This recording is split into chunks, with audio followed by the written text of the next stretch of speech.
आतंकवाद को पालने वाला पाकिस्तान खौफ के साये में है। भारत के जवाबी एक्शन का डर पाकिस्तानी फौज और सरकार दोनों को सता रहा है। भारत की तैयारी देखकर पाकिस्तान सरकार के बड़े मंत्री घबराए हुए हैं। दहशत इतनी ज्यादा है कि पाकिस्तान के रक्षा मंत्री बौखला चुके हैं और बार बार बयान बदल रहे हैं।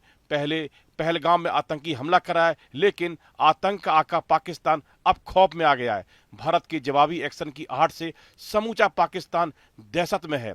खौफ ऐसा कि मुनीर की फौज में भगदड़ मच गई है और शहबाज के रक्षा मंत्री थर थर कांप रहे हैं। इस बात की पूरी संभावना है कि भारत पाकिस्तान में घुसने की कोशिश करेगा और पाकिस्तानी सेना से भिड़ेगा। ये बहुत ही स्पष्ट और पक्की संभावना है, इसे खारिज नहीं किया जा सकता है। पाकिस्तान जानता है कि उसने पहलगाम में जो गलती की है उसका खामियाजा भी भुगतना पड़ेगा और भारत की सेना से भिड़ना उसके बस की बात नहीं है।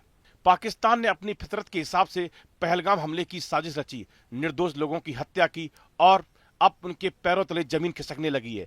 पाकिस्तान को एहसास हो चुका है कि भारत अब जरूर बदला लेगा और उसी डर में इस्लामाबाद की हालत खराब है। भारत के एक्शन से पहले ही पाकिस्तानी हुकूमत ने रोना धोना शुरू कर दिया है। खुद को विक्टिम कार्ड बताने के लिए अलग अलग तरह से प्रोपेगेंडा रच रहा है, मगर पाकिस्तान खुद ही जानता है कि उसने जो हिमाकत की है वो किसी भी लिहाज से बर्दाश्त करने लायक नहीं है। इसलिए अब भारत की कार्रवाई से डरा हुआ है। पाकिस्तान की काराना हरकत का जवाब भारतीय सेना अपने अंदाज में देगी, इसलिए पाकिस्तान सहमा हुआ है।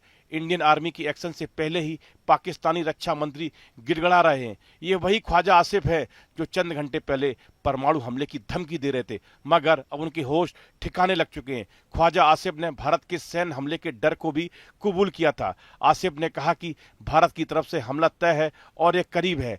भारत के हमले के खतरे को देखते हुए ख्वाजा आसिफ ने कहा था, हमने अपने सुरक्षा बलों को मजबूत करना शुरू कर दिया है क्योंकि भारत की तरफ से हमला निश्चित है। इन हालात में कुछ कूटनीतिक फैसले लेने होंगे और ये फैसले लिए जा रहे हैं। हालत ऐसी है कि पाकिस्तान अब भागा भागा फिर रहा है और दुनिया के कई देशों से मदद की गुहार लगा रहा है। पाकिस्तान ने भारत के सबसे करीबी दोस्त रूस के सामने भी मदद के लिए हाथ फैलाए। पाकिस्तान के राजदूत मोहम्मद खालिद जमाली ने हाल ही में रूस के डिप्टी फॉरेन मिनिस्टर आंद्रे रुदेनको से मुलाकात की। उन्होंने इस दौरान भारत और पाकिस्तान के बीच चल रहे तनाव को लेकर भी लंबी बातचीत की। पाकिस्तान को डर है कि भारत उस पर हमला कर सकता है। उसने रूस से भारत को रोकने की अपील की है, लेकिन रूस ने पाकिस्तान को दो टूक सुनाते हुए मदद से साफ इनकार कर दिया है। उसने साफ कहा है कि पाकिस्तान अपनी बातचीत से अपने मसले को सुलझाए। इसके अलावा अमेरिका ने तो सीधी सीधी पाकिस्तान को चेताते हुए अंजाम भुगतने की चेतावनी दे दी है। अमेरिका ने कहा कि पाकिस्तान इस मुद्दे को सुलझाने के बजाय उकसाने वाले कदम उठा रहा है। इसके अलावा पाकिस्तान तुर्की के पास भी मदद के लिए पहुंचा था, लेकिन वहां भी बात नहीं बनी। दूसरी ओर पाकिस्तानी मीडिया में भी भारत की दहशत देखी जा सकती है। पाक मीडिया में ऐसी खबरें चल रही हैं कि इस हमले के बाद पाकिस्तान ने अपने पैरों में कुल्हाड़ी मार ली है। अब उसे भारत के प्रकोप से कोई नहीं बचा सकता है। लोग शहबाज सरकार के खिलाफ आक्रोश जता रहे हैं और उनकी नीतियों को कटघरे में खड़ा कर रहे हैं। इसके अलावा पाकिस्तान के नागरिक भी बुरी तरह से डरे हुए हैं। लोगों की माने तो ऐसा डर पहले कभी नहीं देखा गया। लोगों का कहना है कि पाकिस्तान ने एक बहुत बड़ी गलती की है जो उसे अब भुगतनी पड़ेगी। इस वीडियो में फिलहाल इतना ही। आप बने रहिए न्यूज नेशन के डिजिटल प्लेटफॉर्म के साथ।